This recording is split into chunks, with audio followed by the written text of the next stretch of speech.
Miten pienet lapset liikkuvat Suomessa? Tervetuloa tutustumaan piilotutkimuksen tuloksiin. Videon lopuksi tarjoamme vinkkejä ja teemoja, joiden avulla voitte ideoida tiimistänne, miten edistää lasten liikkumista. Piilotutkimuksessa mitattiin 4-6-vuotiaiden lasten liikkumista, paikallaanooloa ja unen määrää liikemittarin avulla vuonna 2023. Tutkimukseen osallistui 1834 lasta ja perhettä. Piilo on ensimmäinen laaja väestötason pienten lasten liikkumisen tutkimus Suomessa. Tutkimuksessa oli mukana 20 kuntaa ja 156 varhaiskasvatuksen toimipaikkaa. Näin pystyimme tarkastelemaan liikkumista kaupunkimaisissa, taajaan-asutuissa ja maaseutumaisissa kunnissa. Lapset pitivät liikemittaria ranteessaan viikon ajan. Huoltajilta kerättiin näkemyksiä kyselylomakkeella. Varhaiskasvatuksen liikunnallisen edistämisen tilaa arvioitiin nykytilan arviointityökalulla. Huoltajien mukaan 32% tutkimukseen osallistuneista lapsista tarvitsi tukea jollakin kehityksen alueella ja 5% oli jokin liikkumista haittava ominaisuus. 4% osallistuneista lapsista oli ulkomaalaistaustaisia. Varhaisvuosien fyysisen aktiivisuuden suosituksen mukaan lapselle tulisi kertyä liikkumista vähintään 3 tuntia päivässä. Piilotutkimukseen osallistuneet lapset liikkuvat keskimäärin yli 4 tuntia päivässä, mikä tarkoitti yli 14 000 askelta päivän aikana. Suosituksen mukaan vähintään 1 tunti päivittäisestä liikkumisesta tulisi olla reipasta tai rasittavaa. Tutkimukseen osallistuneilla lapsilla tämä osa suosituksesta ylittyi keskimäärin. Lapset liikkuvat reippaasti tai rasittavasti 74 minuuttia päivässä. 3/4 lapsesta, eli lähes 80%, saavutti koko päivän liikkumissuosituksen. Kaupunkimaisissa kunnissa lapset liikkuvat enemmän ja saavuttivat liikkumissuosituksen useammin kuin maaseutumaisissa ja taajaan asutuissa kunnissa. Valtakunnallisen liikkuvan varhaiskasvatusohjelman tavoitteena on mahdollistaa jokaiselle lapselle liikkumisen ilo sekä riittävä päivittäinen fyysinen aktiivisuus. Määrällisenä tavoitteena on, että lapset liikkuisivat vähintään 2 tuntia päivässä, josta vähintään 40 minuuttia olisi reipasta tai rasittavaa liikkumista.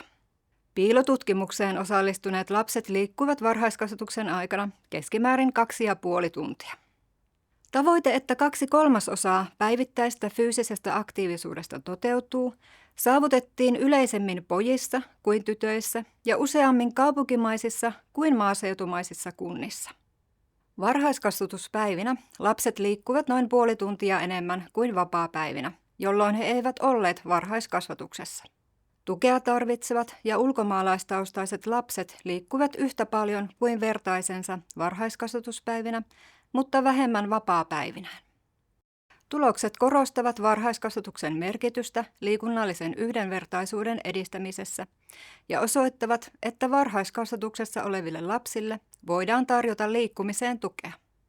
Ulkoleikit ovat lapsille fyysisesti aktiivista aikaa ja vain alle 0,5% lapsista leikkii ulkona enimmäkseen paikallaan. Kaupunkiympäristössä liikkumista kertyi määrällisesti eniten, mutta ulkoilua oli vähiten arkipäivinä varhaiskasvatuksen ulkopuolella. Kaupunkimaisissa kunnissa lapset viettivät hiukan enemmän aikaa varhaiskasvatuksessa kuin maaseutumaisissa tai taajaan asutuissa kunnissa. Arkipäivinä perheiden vapaa-ajan ulkoilu voikin jäädä vähäiseksi. Kaikissa perheissä ei ulkoilla arkipäivinä varhaiskasvatuksen jälkeen, joten on tärkeää pitää kiinni varhaiskasvatuksen tavasta ulkoilla vähintään 2 kertaa päivässä. Ulkoillessaan lapset useimmiten sopivat yhdessä muiden lasten kanssa leikin ja liikkumisen tavan, mikä opettaa heitä yhteistoimintaan ja tarjoaa tilaisuuksia harjoitella sosiaalisia taitoja. Tukea tarvitsevat lapset päättävät liikkumisen tavan useammin itse ja harvemmin muiden lasten kanssa, mikä viittaa siihen, että he kaipaavat enemmän aikuisen ohjausta ja kannustusta ulkoilussa. Liikkuminen edistää lasten hyvinvointia ja oppimista, ja suurin osa lapsista nauttii liikunnasta, sukupuolesta, iästä, tuen tarpeesta tai syntyperästä riippumatta. On kuitenkin tärkeää huomata, että liikunta ei ole kaikille lapsille mieluisaa. Huoltajien mukaan 13% lapsista nauttii liikunnasta vain harvoin ja 1% ei koskaan.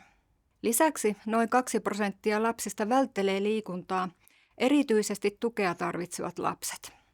Meidän aikuisten tehtävänä on kuunnella lapsia ja löytää keinoja, joilla jokainen voi kokea liikunnan iloa ja onnistumisia.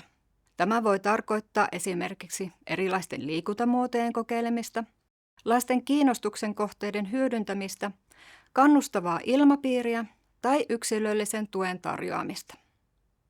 Oliko kuntanne varhaiskasvatuspalvelut mukana piilotutkimuksessa? Olette saaneet kuntakohtaisen koosteen liikemittausten tuloksista. Kunnat kutsuttiin piilotutkimukseen satunnaisotannalla. Jos kuntanne saa kutsun uuteen piilotutkimukseen, niin kannattaa tulla mukaan. Kuntanne saa arvokasta tutkittua tietoa pienten lasten liikkumisesta.